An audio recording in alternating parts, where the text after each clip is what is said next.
Welcome to our weekly show from Pelican Brief. We're happy to be back with you. I'm Brian McCall, joined by Mary Rundis, and we have a mixture of stories from the political world and from the church this week. We are recording this today on the 19th day of November, the feast of Saint Elizabeth. Here we are as we're marching towards the end of the liturgical year.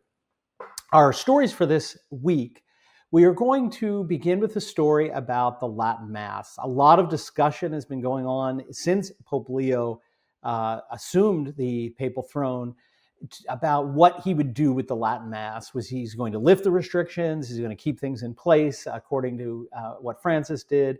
And we had some more insights this week into potentially what's going on. But as many things in the post-conciliar church, there's definitely a lot of confusion and contradiction. So we'll take a look at that. Secondly, we will go over to Ireland to look at a story there that broke this week about the Cathedral in Dublin. And it's really being celebrated by the mainstream media as a good thing. We're going to give you a different perspective on what this might mean. Then we're going to turn to the political realm. And it seems the United States is in another war again, another one of these wars, this time against Venezuelan drug cartels, or Venezuela, take your pick. We'll talk about what's been going on. We haven't discussed this story really before, but there's been sort of even a further escalation, I think, this week. So we'll give you our thoughts from a Catholic perspective. Then for the Pelican Plus basic members, those who have signed up for a basic plan or more, we will have a special story for you on the Jeffrey Epstein saga. A lot has happened in really the last 36 hours with the release of information, the first time in a long time I can remember, almost unanimous passage of a law in Congress relating to this matter. So a lot of details there, but that will only be available to you if you are at least a basic subscriber to Premium Plus. So we're looking forward to seeing you over there. But as I mentioned, we're going to talk a little bit about the liturgical calendar, and we have a ancient saint on the calendar this week, Saint Clement. Yeah, I hope all of our audience can go over to Pelican. You can see this great article that Catholic Colin recently wrote for us on the festivals of the latter half of November. There's really a lot of good liturgical information that's coming out and coming up this month, and this is something where really we want to be preparing ourselves for the beginning of Advent and taking as much liturgical fruit as we can. And one of the saints that's coming up is Pope St. Clement. This is something that really is a testament to the strength of the Roman Catholic position, because we can look back and really, if you go to any church father collection, so like this one is Philip Scaff's set right here. If you go to the very beginning, they will talk about the apostolic fathers, and they'll have the writings of the apostolic fathers. So these are people that either knew the apostles or were intimately connected with the earliest Christian community that was spread by the apostles. You're going to find one of the first writings in there, along with St. Justin Martyr, and you'll see St. Polycarp. You'll also see St. Clement of Rome in his Clementine epistles. So very important saint, because what is it showing? Well, of course, he's a Roman. He is a higher class Roman as well. He's an intellectual. You'll notice that he's drawing from classical sources that really you would have to be a philosopher in order to have access to that. It shows that the Christian movement really was connected to the classic the classics, what the Greek philosophers like Aristotle, Socrates, Plato, what they were grasping at was fulfilled in the Christian incarnation. That's something that Justin Martyr emphasizes a lot. But something particular to St. Clement is that he is the Bishop of Rome. And what is he doing in that first great epistle? Well, he's commanding and he's making decisions for the presbyters in Corinth. Now, what is that showing? It's showing that the Bishop of Rome is not just, oh, well, he only has to do with Rome. It's something where he just sort of stays in his diocese. No, he's involved in the rest of the church. And I think you'll hear all the time these the Orthodox or well-read Protestants who are well-read on the church fathers, they'll say, well, the papacy of Vatican I is not in the first millennium. I would say, no, it is there. And you can find it really as early as Pope St. Clement. It may not be, it certainly has been developed over the centuries, but all of those principles are contained virtually and or implicitly there in even Pope St. Clement and in these early popes, these early writings of the Pope. So this is really something that if you want to have spiritual reading, there's great content in that first Clementine epistle, especially how he's using images like the phoenix to talk about Christians and our Lord Jesus Christ. This is such beautiful material, and I think we really need to try to read and understand the fathers in order to be able to spread the faith much more but also internalize the faith. There's something I think we can gain a whole lot from not just reading the scholastics and the spiritual reading that any Catholic should do, but also going to the patristics who have just a different take on Catholicism. They're coming at it from a different angle. So an amazing saint coming up. Go read that article from Catholic Colony. Goes more into the feast day. Just really something we should embrace this upcoming week. Yes, it's amazing that there's so much there in the early centuries that Protestants and the Orthodox have to ignore. And it's true, they often confuse ceremonies, particular practices. All those have developed with the papacy, but the core principle that he is not just the first among equals, as Vatican II tried to paper over it, but he has a real supreme jurisdiction. The principles are already there from Peter, but you get, it was his third successor, minus Clement, third successor. Again, it's already there. But speaking of already there, we're coming to the final Sunday after Pentecost, the last Sunday of the liturgical year. And it's a beautiful Mass. It focuses on the mysterious prophecies of our Lord Jesus Christ that connect the end of the Old Covenant, the formal destruction of it, through his prediction of the destruction of Jerusalem that would occur at 70 AD, with the end of the world, his second coming, right? And they're really beautiful prophecies because they can apply to both, right? He clearly is moving and weaving between both of those events, which are obviously in parallel, the end of the old covenant and then the end of the new and the consummation of the world. And they are really to remind us of our last end, right? Where are we going? Where is history going? And the church to remind us of that.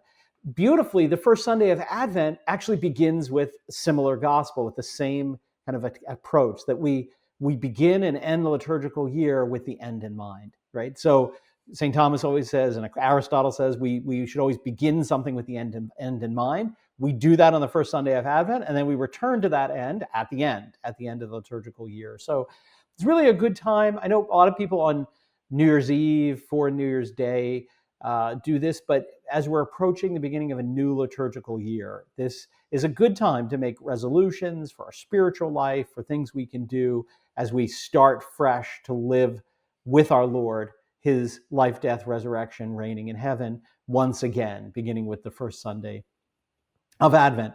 The Novus Ordo, again, has destroyed all this beauty, as we've talked about in the past, is the final Sunday in ordinary time, they call it. They don't have this look to the end, right? Because what they do is they transfer the feast of Christ the King, which is not supposed to be the end of the world. Christ will reign at the end of the world, but he's already reigning. And Pius XI specifically wanted the feast of Christ the King to promote understanding that Christ reigns now. Every nation, every society, every family, every individual must recognize the reign of Christ the King in time, not at the end of time. And so they take the emphasis again off of this cycle and sort of insert the feast of Christ the King to push off Christ's reign to the end of time, instead of just focusing exclusively on his prophecies of, and remember one of those that's so important for our time. They say, people will say, Christ is here, he's in the desert, he's in the inner chamber, go here, go there. There will be an attempt to deceive even the elect of where Christ's true church really is. Now, how could that happen? Obvious answer to that is, how could people be confused where Christ is if where he is being obscured through the human element of the church, obscuring his presence, and then people looking elsewhere for him. So just some thoughts as we approach that end of the liturgical year. Yeah, and something on the note of ordinary time, I do think that if you look at the traditional calendar, the traditional liturgical life, you can tell that it was connected to an organic culture that was incorporated into all aspects of life. That's why having the aspect of the Feast of Christ the King where it was so important, because as you mentioned, it is connecting the temporal and the spiritual and making it a part of our daily rhythm. Where if you look at the way the Novus Ordo calendar is set up, where you clearly have these moments where it's just the default setting of ordinary time, and that is boring. It's something that is not connected to a culture. It's not connected to a lived experience. That is exactly the problem with the Novus Ordo in a nutshell, right? Instead of being tradition, something that organically develops over time with the church, it is imposed, it is created, it is a banal on the spot product, as Pope Yeah. Benedict said, as Cardinal Ratzinger. But the point is, it's something that is artificially created rather than growing up with those rhythms of the church through the centuries, needing pruning. The great quote in the Creedum, what is the role of Pope Nicholas?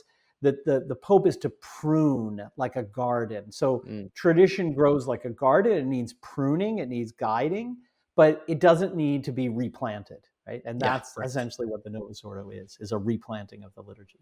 But speaking of that, are we in a replanting, or are we're going to return to ancient methods of farming? What is Leo doing with the traditional mass? Well, it certainly has been very confusing, Brian. I have to give a shout out to the Pelican Brief Zone, Michael Haynes. He's brought in some clarity here that wasn't present even just a few days ago, and so I would suggest people go read that article over there.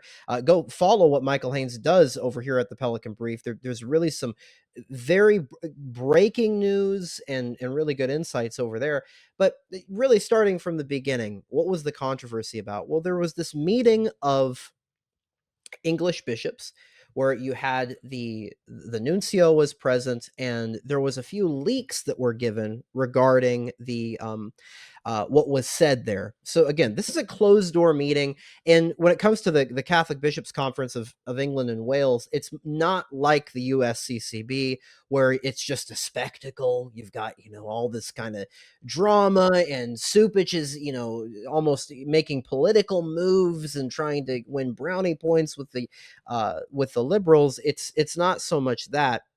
Instead, you have it was a closed door meeting where they wanted to make sure that the stuff wasn't leaked, and there's good reason for that. But the Archbishop Miguel Bonita, I'm sure I'm mispronouncing his name. He's the Apostolic Nuncio to Great Britain. He's There was conflicting reports about what exactly he said. The first report that I can tell came from some of the folks over at Catholic Unscripted, who suggested that he said that he would relax some of the impositions of the Traditionis Custodes document. Again, a reminder for those who maybe have not been following these things. That document was the document that got rid of effectively the provisions set up for in Summorum Pontificum that allowed the priests to any priest to say the traditional Latin Mass. I'll come back to that at the end because there's some misnomers about really just how we're viewing this, and really the concept behind needing permission to celebrate this rite in particular. We'll get back to that, but that was the gist of what was being said. The Catholic Unscripted was saying there might be some lightening of restrictions. Well, then there came, and I thought this was a massive overreaction, especially since that was just a tweet from Catholic Unscripted. This seemed like an overreaction from the USCCB's really official outlet, or one of their official outlets that they use for their website, Catholic News Service.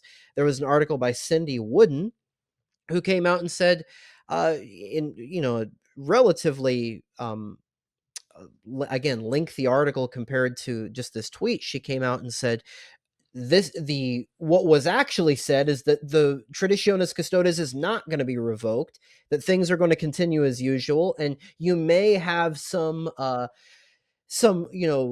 permissions that are given of the ability for priests to be able to have the mass for 2 years, and it's the same as usual. Nothing's being changed. The Pope will not abrogate the Traditionis Custodes. Well, so that adds there seems to be a conflicting report here, and the reason why I thought that was so confusing is, one, I thought it was an overreaction because this is just a tweet that was made, but secondly, when you look at some of the quotes going on in that article from Cindy Wooden, we just have to take on faith that she has a source who knows that these things are what was said. So it's really at that point a he said, she said. We don't know if these leaks are even real, but it also is strange that I think, coming from Pope Leo, that he would take such a strong stand right now, especially just knowing the character of how this pontificate is developing. I don't think he's the type to come out with a Francis-esque, we're gonna keep going with Traditionis Custodes.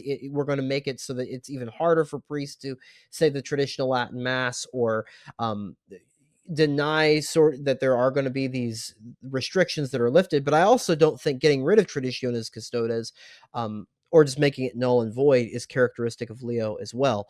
So then came a great article from Michael Haynes, who really analyzed it. And something that pops up in that article is this analysis that the Pillar delivered, which they actually provided some citations, some sources, that suggest that the Apostolic Nuncio said that Pope Leo will be very generous and will basically tell Cardinal Roche, who's the head of divine worship, to give permission to anybody who asks for it, who says who wants to say the traditional Latin Mass. The final thing that came out recently, and this is still a developing story, was the Nuncio, very short statement, came out and acknowledged that there were leaks, that this was a confidential meeting.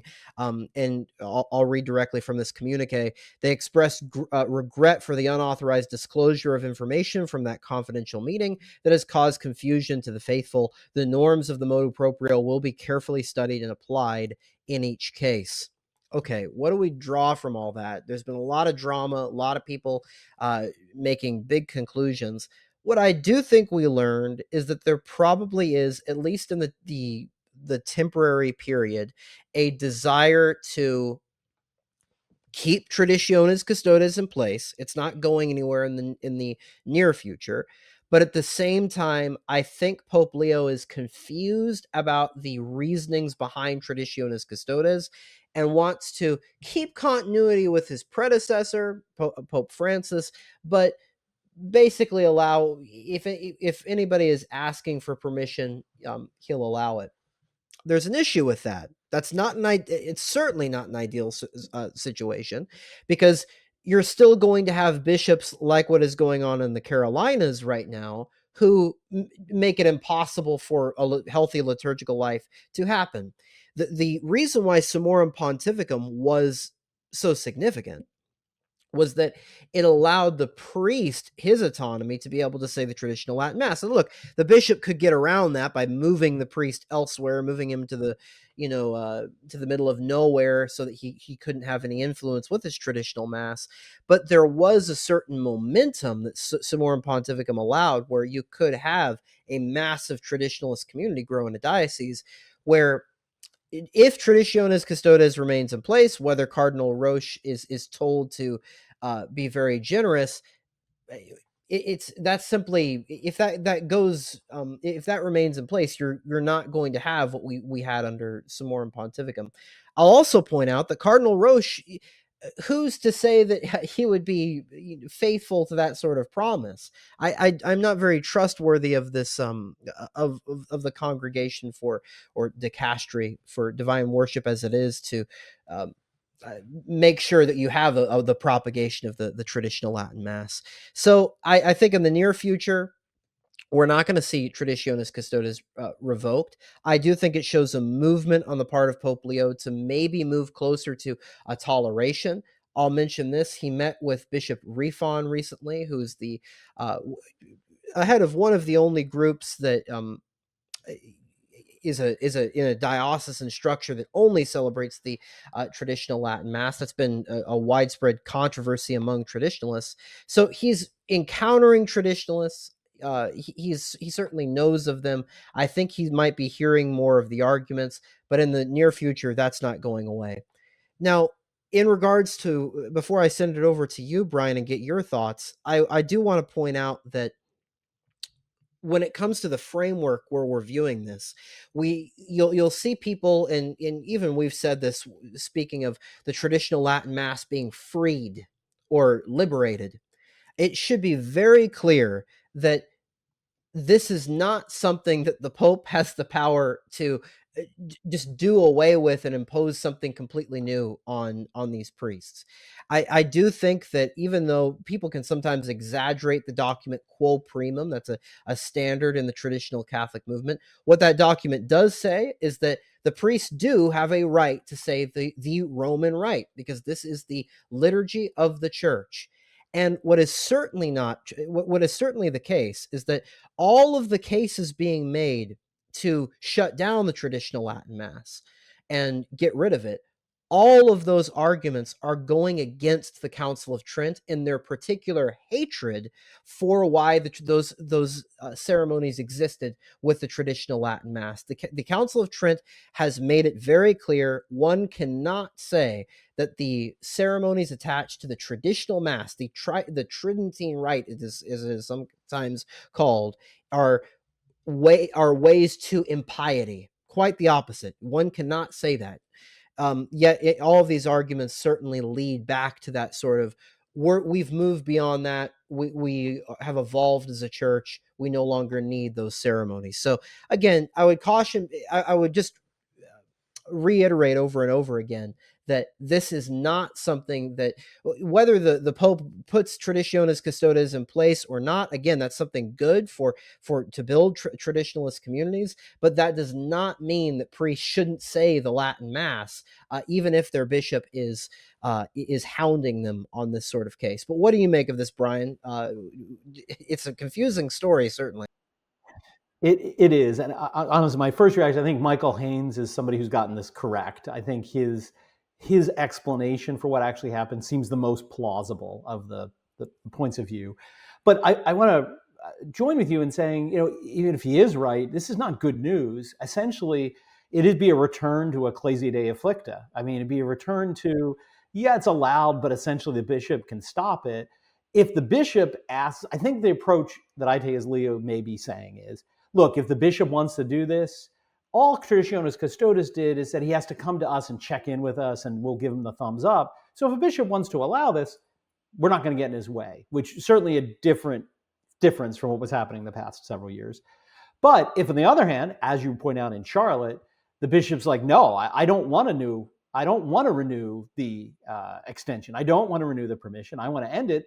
He's not going to interfere. So you're back to the mercy of every diocesan bishop, or lack of mercy, the whim of the diocesan bishop to take whatever position he wants, which, again, Summorum Pontificum effectively ended. Now, certainly bishops could evade it. They could, put subtle pressure on priests not to do it. But it certainly made it more difficult for a bishop to just say, not in my diocese. And I think this is, not likely to get much better, because I think the places where they just honestly ignored Traditionis Custodes and are just allowing it can continue. And the places that saw it as an opportunity, the bishops to crack down, will do so. Last point, I want to thank you for pointing out about quo primum. I think, and again, I don't mean it's a very important document in the history of the church, but I think, and Dr. Kashnevsky, I think, has really shown this. Even if quo primum didn't exist, So in a hypothetical universe where it never got issued, the arguments for the Latin Mass not being able to be abrogated are still incredibly strong. Now, obviously, we don't want to ignore it. It is a part of the church's history, but sometimes you're right. People make it sort of the be all and end all argument. It solves all the questions. But as he's pointed out, I think in a lot of his writings on this, even without that, there are completely sound arguments from canonical law, from canon law, from theology, from ecclesiology, that the Pope can't just abolish a liturgy of the church, which is what Pope Pius V himself admits in Quo Primum when it comes to liturgies that have 200 years of pedigree. So again, I think we often do get too focused on the one document. And last thing I'll say on this, I think something very important for traditionalists to do, I think, and this is something Dr. Kwasniewski has done an amazing job at, is getting us back to looking behind the principles of our arguments. We are not legal positivists where we just think you're obeying it just cause. In fact, I would say that the very text of the Gospels, that is completely contrary to that, where our Lord is constantly telling the Pharisees to look at the principles behind what they're doing, what they're believing and saying. I think we need to do the same thing here and say, well, if you're making an argument that the Latin Mass needs to be shut down, the traditional Mass needs to be shut down, what is your argument for it? Not just a simple be obedient, be a good Catholic, obey the Pope. Why should the traditional Mass get shut down? Why should the Novus Ordo be imposed? And as I said earlier, any of those arguments eventually come back to things contrary to the Council of Trent and towards really what every Catholic should be believing, which is looking to tradition and looking to the what motivates our faith, which is built into the traditional Mass. So a very important point there. Definitely. Well, we're going to stay with the church for our second story, and we're going to turn to the island of saints and scholars, to Ireland. And I remember, maybe it was 20 years ago, it was one St. Patrick's Day, March 17th. I was looking at my missal, reading the Mass for the commemoration of St. Patrick. And there was a little blurb at, the beginning of the propers where the editor of the missal writes, just a little bit about the saint. It said a little bit about St. Patrick and then said, he transmitted to the Irish people a great steadfastness to the faith. And even after over 400 years of Protestant persecution, they, to this day, and this is written in the 1950s, are the shining example of perseverance in the faith, that the Protestant persecution could not drive the faith out of the English people. And I remember it sort of hit me in the early 2000s, like, wow, what the English couldn't do in over 400 years, Vatican II has done in 50.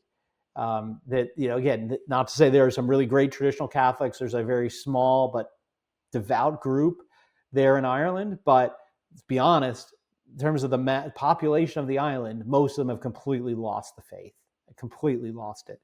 And again, these are people who were dying for the faith less than 100 years ago. And look what it's done. Well, we have another, maybe smaller in the grand scheme of things, but I think capitulation in the name of ecumenism that was announced this week. So the Bishop of Dublin announced that the pro-cathedral of St. Mary's would no longer be the pro-cathedral, but the cathedral. So first, what's this going on? I don't understand what does this all mean? The term pro-cathedral is really an abbreviation of cathedral pro tempore. Pro tempore in Latin means for a time. So it is meant to designate a structure which will function as the cathedra, the seat of the bishop, for a time. It's a temporary situation.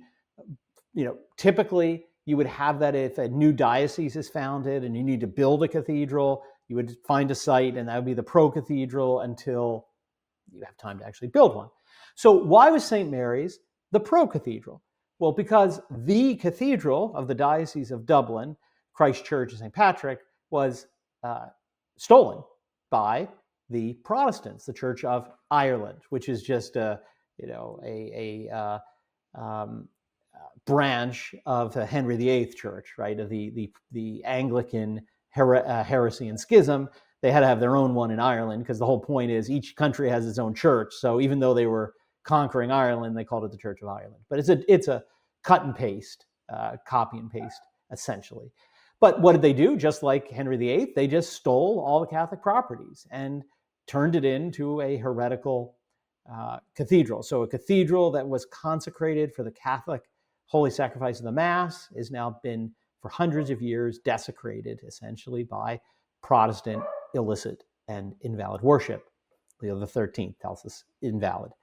So when the penal laws were relaxed slightly and Catholics could come out from Mass rocks and come out from hiding somewhat, even though they were still banned from public office and things, they built a structure to have a public place for the bishop to preside, and they called it the Cathedral Pro Tempore, because this other cathedral's right there, but it's still in stolen hands.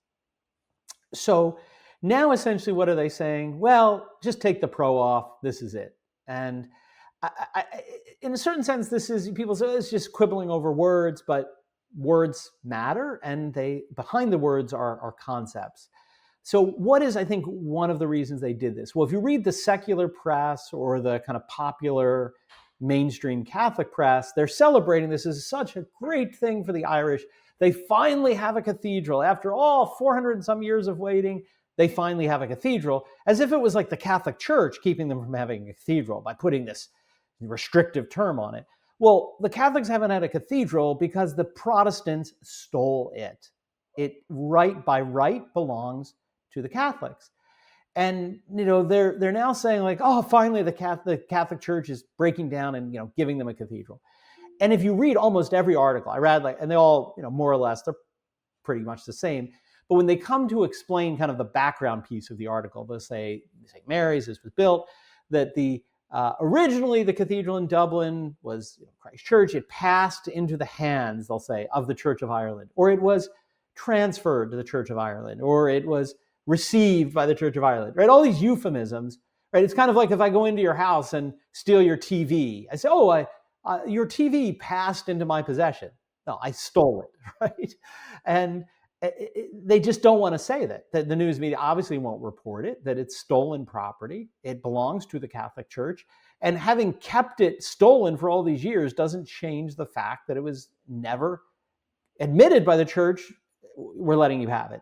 Now, again, this is really an admission of the legitimacy, I think, of the Church of Ireland as a sister church, Vatican II terminology, sister church. And kind of, I think, done for ecumenical reasons, right? If we keep maintaining you're illegitimate, you stole, not very good for ecumenism. We're not showing respect for our separated brethren who have elements of sanctification within them and who have a certain place in the plan of our Lord for salvation, right? All this Vatican II Lumen Gentium Gaudium et Spes nonsense. I really think that's what's driving this. Not that they're saying, well, they were thinking of building a new cathedral, but they finally just decided this one should be the permanent one, and it's fine. This is such a great time for celebration. It's really, I think, a surrender of the principle. Now, was the Church of Ireland ever going to give it back? Obviously not. Unlikely. But it's still maintaining the point of principle. Like to this day, Westminster Abbey, which I don't like to call it, is really St. Peter's Church. It was consecrated as St. Peter's Church in a miraculous consecration, the time of King Edward the Confessor. And for obvious reasons, Henry VIII changed the name to Westminster Abbey, because having a church named St. Peter when you've just broken with St. Peter doesn't go well for PR. So I think it's a sad day for Ireland. It just epitomizes, though, the giving up of the fight against the English Protestants of most of formerly Catholic Ireland. Yeah, I found this very sad. I'll say this, when I am, I've been to a decent amount of places. I mean, I've been, been to Rome, been many places throughout the world. The most striking place I've ever been to, and I would say my favorite place I've ever been to in the whole world, has been Christ Church Cathedral in Dublin. There is a sense that you have there that is just it's unbelievable, because I mean, one, it's the classic example of this Gothic cathedral. It's just wonderful. But you also see these different periods of time that are in this cathedral, where you see the Viking period, right, where the Norse invaded, and you see the elements of their culture. You see the Norman period, where you had the Norman invasion, and you see Romanesque architecture sort of being added. But then you see a clear break. This is what struck me with all of this Anglican English propaganda that is added to the cathedral after the so-called Reformation. Military propaganda, landed English aristocrats, and it's so obviously fake. And I found that so striking because you can feel the sense of you're in this uh, ancient, over 1,000 years old, over a millennia of faith, the Catholic faith that fostered the faith of all of these faithful Catholics, and then you see it occupied by this inherently fake architecture that's added to it. It reminded me of something Newman said, where he spoke about some of his initial doubts regarding the Church of England, how the Church of England is so English that it couldn't possibly be the universal church. And I think you can kind of tell that with looking at the cathedral with some of these add-ons. And what you were hinting at about this being, sort of an ecumenical gesture, I think that's blatant, especially if you read some of the Irish media, what they're saying. They're treating this as, we're finally getting along, the orange and the green, it's finally getting along. But I do think it's a problem, and it's something that this has effectively surrendered that over to the Protestants, where I really think that's a core part of Catholic identity that now has been lost. And even though people, again, they might say this is just playing with words, I tend to think that referring to Christ Church as being the true cathedral in Ireland was a bigger testament to faith, rather than just saying, well, we're in reality now, this is our cathedral, let's get with the times. I think something has been lost here. I think you're right. I've heard some people, when I've discussed this, say, "Oh, you just want to hold a grudge against the English," and it's not an issue of holding a grudge, right? What's the difference? This is a matter of justice. It's a matter of principle, right? This does not belong to you. You wanted to go leave the church, go build your own building, right? I mean, we don't want you to leave, but if you're going to leave, don't steal the stuff on the way out the door. Um, and essentially, it's a matter of justice. So yes, we want to keep talking about it until justice is rectified. Holding a grudge is where justice has been repaired, the person has sought forgiveness, has made restitution, and you're still angry with them, and you're still saying, well, that's not enough, that's not good enough. But when the person doesn't make restitution, doesn't admit that they've committed an injustice, to continue to say, well, just reality is reality, isn't holding a grudge. And I think that that's important, because I've seen people, I've heard people say, oh, the Irish, if you don't want to do this, you're just holding a grudge against them. And justice is different. Something that popped out to me in my last visit to Ireland, when I was speaking to some of the Irish in some of these more smaller towns. I was in Athlone, which is sort of in the middle of Ireland, where they pointed out to me, everywhere you'll go, you'll notice that the English, the Protestant English, they made the center of the town the Protestant Anglican Church, because they just simply took over the cathedral. And I think we have to think about how disorienting that would be, where the center of your entire life, your center of your spiritual life, is ripped out. That is an injustice. And that should remind us, in seeing these sad things, people should not despair, but we should be using this example of what has been taken away. We should recognize what we have and start seeing the church as being something more central to our lives. Are we actually revolving around the church as one should be? So again, people shouldn't despair over things like this, but this is a good example for what should be the case. What is the standard we should be at, and how is this not meeting that? Absolutely. Well, after our second story, we pause and give some cultural recommendations. So, what do you have for us today? Yeah, so this week, it's something very interesting. We're going to be talking. It's connected to our third story, and sort of how the global powers are shaking out. This is Shostakovich's Fifth Symphony. And the recording here is very special, and it's conducted by Leonard Bernstein during some of his tours in the early 60s. Very interesting symphony where Joseph Stalin in Russia and the Stalin regime was putting a lot of pressure on Shostakovich in the 30s who's an amazing Russian composer, to make his music more Soviet-esque, more glorious for propaganda purposes. And he came out with an opera, sort of an opera piece, Macbeth, and it scandalized everybody because uh, it certainly was not Soviet music. So Stalin put a lot of pressure on him. Shostakovich comes out with this symphony, which is very melodic. You can hear the melodies very clearly. It's glorious in many ways, but in a way, he undermines the Soviet regime. It's such a beautiful thing to hear, because there is a sense of an imposing authoritarianism where he is getting into this sort of patriotic glory.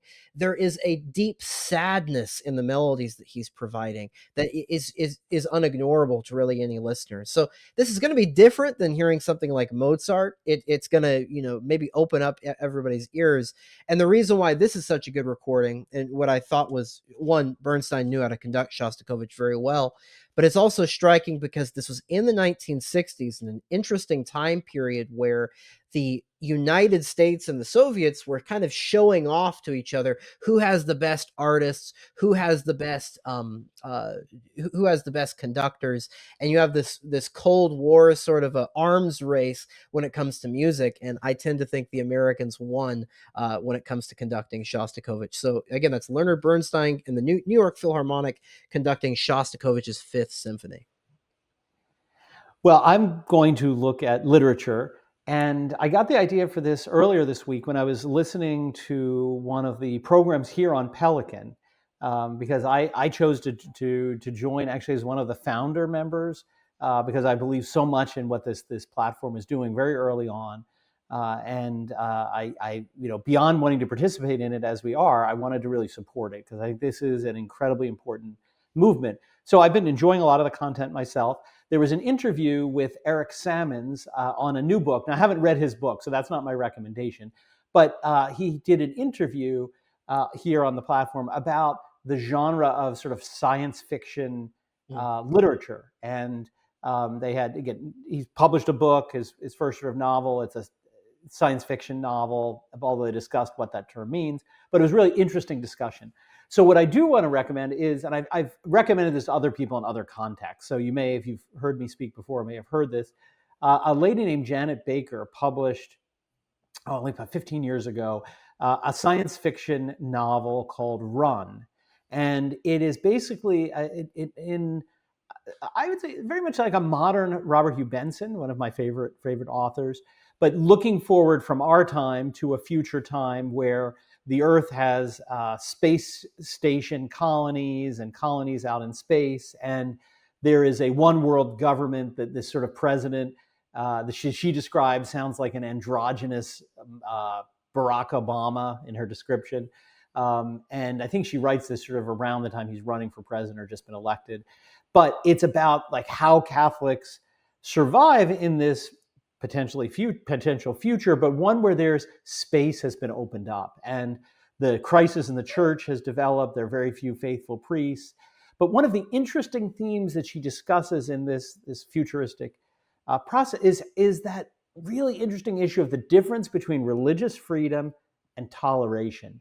Because I don't want to spoil the plot, but there's an issue of there's some Muslims who are up there with the Catholics, the Catholics are trying to find a place, much like Maryland and in the United States, a place out in outer space where they can survive and practice their faith. And they kind of have to deal with these Muslims.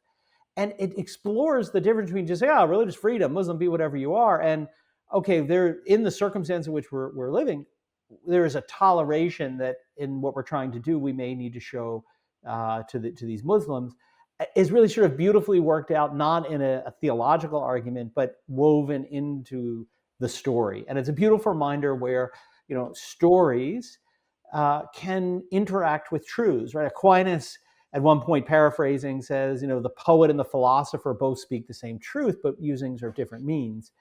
Dante, I did a wonderful course years ago about Dante and Aquinas, how Dante is really the poetic Summa Theologica. And I think this book is kind of another example where a lot of these contemporary ideas are put forward in the form of a really well-written science fiction novel. So I know you can get it. I think you can get it online. She has a website. I think Amazon may have a Kindle version, but it's called Run by Janet Baker.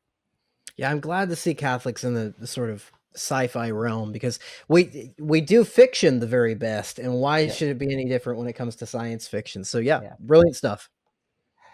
So, and if you enjoy literature, I'm hoping about the next few weeks after Thanksgiving to do an interview on J.R.R. Tolkien and the Lord of the Rings, a recently published book talking about the meaning within Tolkien, decoding the story of the Lord of the Rings, with one of the co-authors of that book, Paul List. So keep your eye out on Pelican Brief for that third interview. Definitely. Well, let's turn then to our third story. One of the platform planks of the MAGA movement of Donald Trump was no more forever foreign wars, and we're going to reduce foreign entanglements. That plank has come into a bit of a sort of tension with another sort of principle of defending the homeland. That obviously goes to the border issues, but we need to protect ourselves, but not get involved in foreign wars. But what have we seen? I think another front has opened in these foreign wars, and it's pretty clear it is here to stay, at least for a while, and that is in South America, in particularly with the nation of Venezuela. So you want to get us up to speed on it, and let's kind of what would be a Catholic's reaction to these conflicts? Yeah, this is somewhat complicated. I would say it's more difficult to really analyze and understand, more so than the conflicts in the Middle East, because I do think that this does have a connection with United States national security that simply cannot be ignored. But really, to look at the facts when it comes in the next couple of weeks, well, military escalation is increasing in the region. You had the Gerald R. Ford aircraft carrier group. Is now offshore in the Caribbean. This is really amping up fast. You've had multiple drug or alleged drug boats that have been destroyed, and we're getting close to an escalation. So what is the deal behind this? What's the background? Well, I'll give what the Trump administration is saying first, and then I think we can sort of read through the lines to see what is really going on. And there's truth to what the Trump administration says as well. But so what is the Trump admin saying? Trump has made the point that this country is facing a huge epidemic of drug deaths, people dying from illegal drug overdoses. If you've been, especially in the Midwest or in any inner city, you'll know that this is the case. People are addicted, people are suffering. And what Trump has said is, and the Trump admin has said, is that these are and should be viewed as terrorist related deaths, because you have foreign nationals who are bringing these drugs into the country, causing terror to the civilians. And so therefore these foreign national groups should be viewed as terrorist organizations and are going to be part of the broader war on terror that the United States has taken on. So just as ISIS would be an enemy of the United States, just as Al-Qaeda would be an enemy of the United States, so too would these narco criminals be viewed. So I'll just list a couple of them. People know about probably Tren de Aragua. That's the most significant one. You also have Cartel de los Soles, excuse me, where these are the major cartels. These are the major criminal organizations that are involved. Now, these criminal networks are embedded in the Venezuelan system.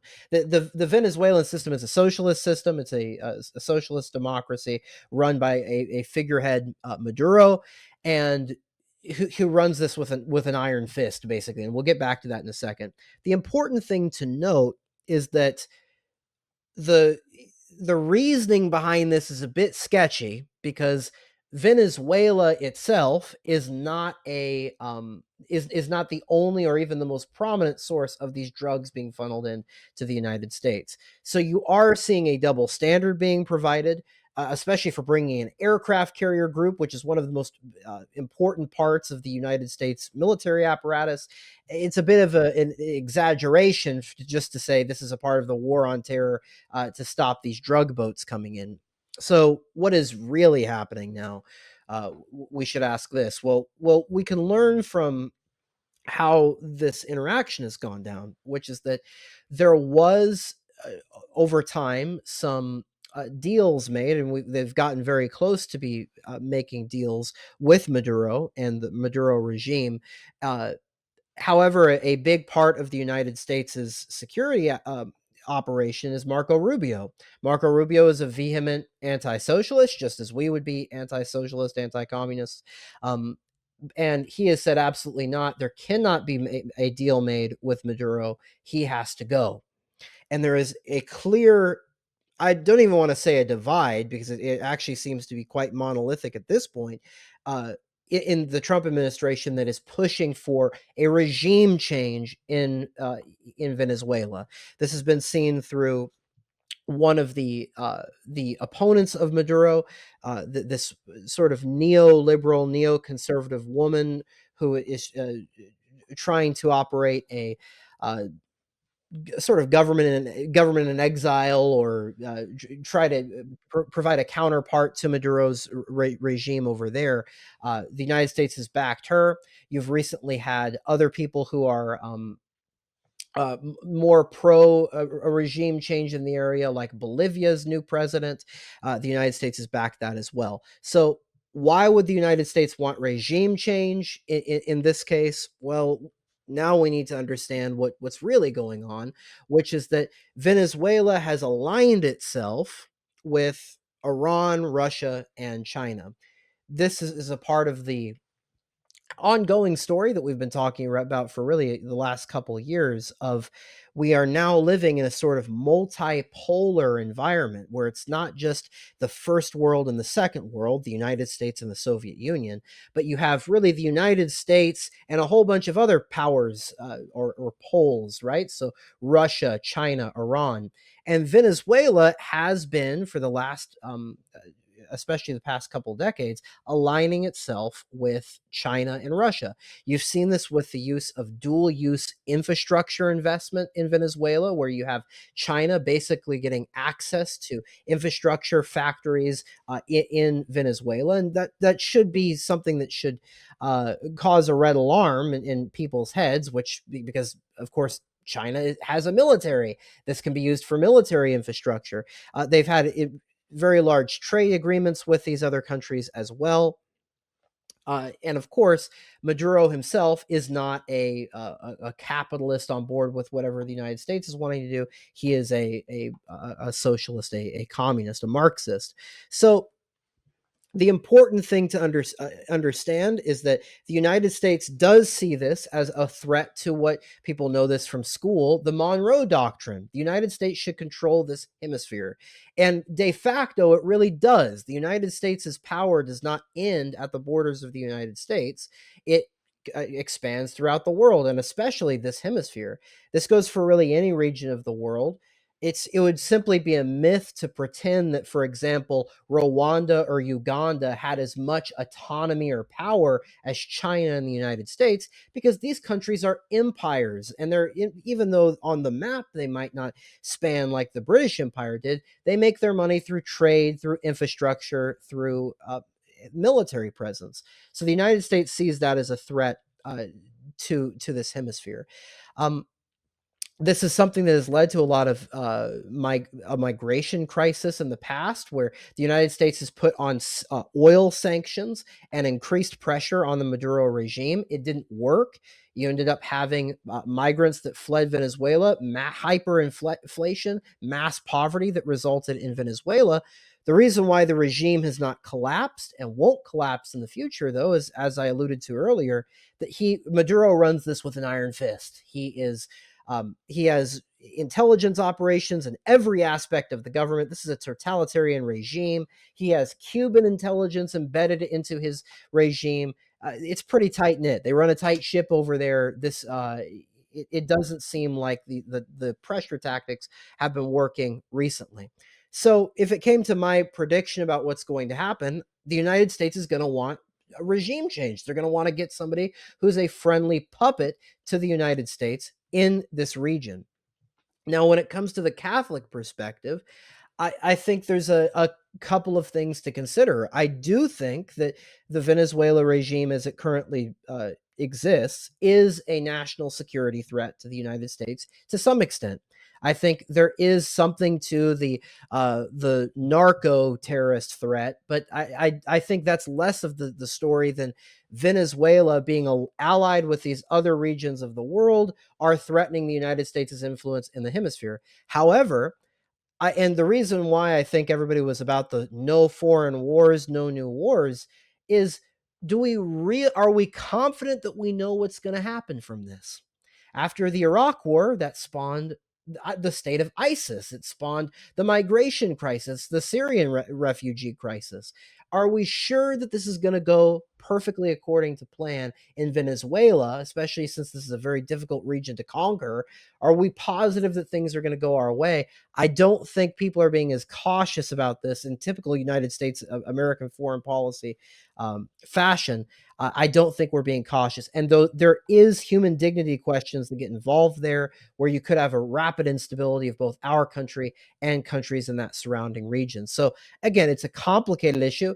Um, I would support military pressure on this, just from when it comes to my opinion, military pressure on this on Maduro's government, hoping that we can maybe strike a deal, which the United States was close to doing. It seems like he would be willing to do. If we force a military engagement, I would not be in favor of that. I think that would go against just war theory. It would not be a proportional use of support. But do you have a different take on it, Brian? Do you think that how do you think this would relate to just war theory if the United States did have a land engagement here? So again, I think first of all, your point is very true. It's hard to say what's motivating this because I think there's a coalition that has come together to support this for different reasons. So they're monolithic and they're kind of supportive of it, but they're all coming in from different reasons. Some are more legitimate than others. I actually believe Donald Trump. I think he has a very strong belief that is correct that drugs are a scourge on this country and are killing more people than almost anything. And I think he's been consistently acting with that, putting these tariffs on China for shipping fentanyl precursors here. I think he really does. If he's convinced this will help the drug problem, he'll do it. Now, the problem is, I don't know what information he's being given, but unless he's got some information that contradicts everything we know publicly, the number one offender to get drugs in this country is certainly not Venezuela. Do they have drugs? Right. Yes. But it is certainly Mexico, and other countries would sort of be on the list, Mexico being at the top, and China, right, being behind it all.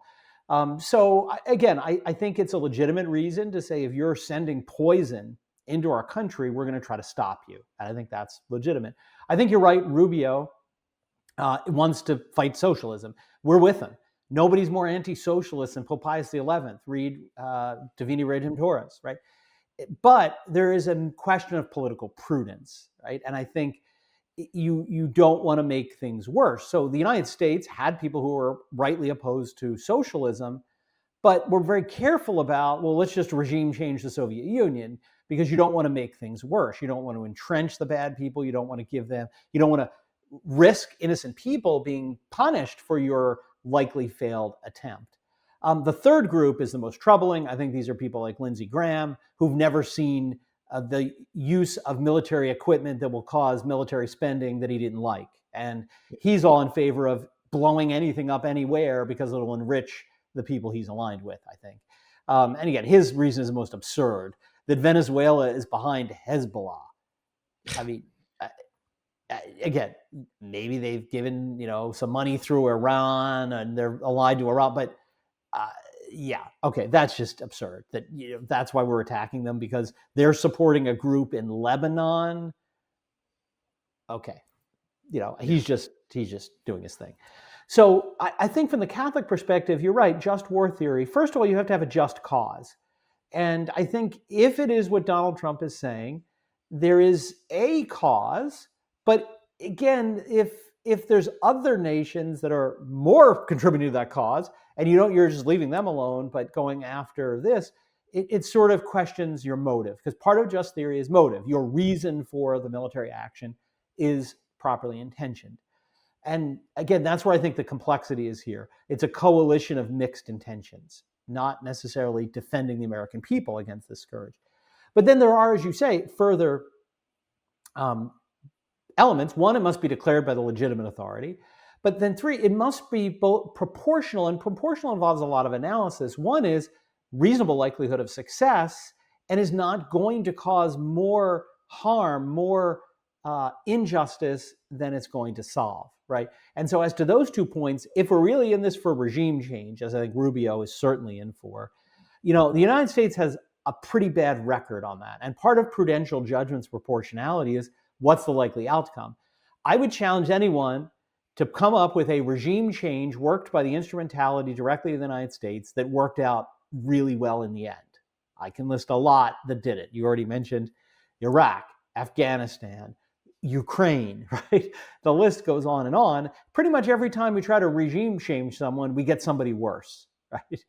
And I think, therefore, the fact of, say, even if this is the right motive, we don't have a very good likelihood of success on that motive. We failed pretty much every time in these wars. And then the issue of the harm we're going to cause. And this goes back to, again, what role they're really playing in this drug trafficking. If we're going to end up, again, right now it's these individual boats. It's still a significant number of people, but it is, if they're really drug boats, which they seem to be, you're targeting the bad guys. If we switch to a ground action or bombing, you're going to have a lot more complexity in that metric, right? Is it, if they're a smaller part of the drug trafficking and you're just killing innocent people who are suffering in the hands of a totalitarian regime already, that may not be a proportionate response, even if the motive is correct. So again, my answer is I don't think it's a very simple yes or no. I think it is a complicated application of principles of prudence, made more complicated by our deep state that has multiple purposes. And you're always wondering, they're advancing this foreign policy agenda, what's the real motive behind it? Yeah. And I think here it's going to be, as I said, I think the best scenario is a deal is made with Maduro. I don't think there's enough people in the State Department or, even just looking at the way that the United States has been posturing here, I think this is turning into a sort of saber rattle to China and Russia for the Ukraine and Taiwan conflicts, respectively. I don't see the United States backing down here, but I think this is something that we can take back to prayer. I think if we should hope for a peaceful outcome where the socialist regime does lose its grip and can allow for a greater freedom of the Catholic Church and the reign of Christ the King to spread even to Venezuela, but also avoid the mass deaths of people that would inevitably come from a ground invasion of this area. Yes. Well, there are 3 stories for our public version of the weekly show for Pelican Brief. And we will end this part, as we do, with a prayer to place these concerns about the church and politics and the world into the hands of our Blessed Mother. Then, if you are a basic or greater subscriber or supporter of the work here at Pelican Plus, you can watch the full show, which will include our story on the Jeffrey Epstein files. What do we now know? There's been a lot of movement in the last 3-4 days. We'll let you know what's been happening with that story. And so, in the name of the Father, and the Son, and the Holy Ghost, amen. Hail Mary, full of grace, the Lord is with thee. Blessed art thou amongst women, and blessed is the fruit of thy womb, Jesus. Holy Mary, Mother of God, pray for us sinners, now and at the hour of our death. Amen. Our Lady, co-redemptrix and mediatrix of all grace, pray for us. In the name of the Father, and the Son, and the Holy Ghost, amen. Hey there, thanks for watching. If you want to see the full video, you're going to have to go to pelicanplus.com and sign up for our groundbreaking, truly Catholic platform. You can find your favorite podcasts. You can find your favorite prayers. You can find your favorite authors and even your favorite books. Visit pelicanplus.com and find out more.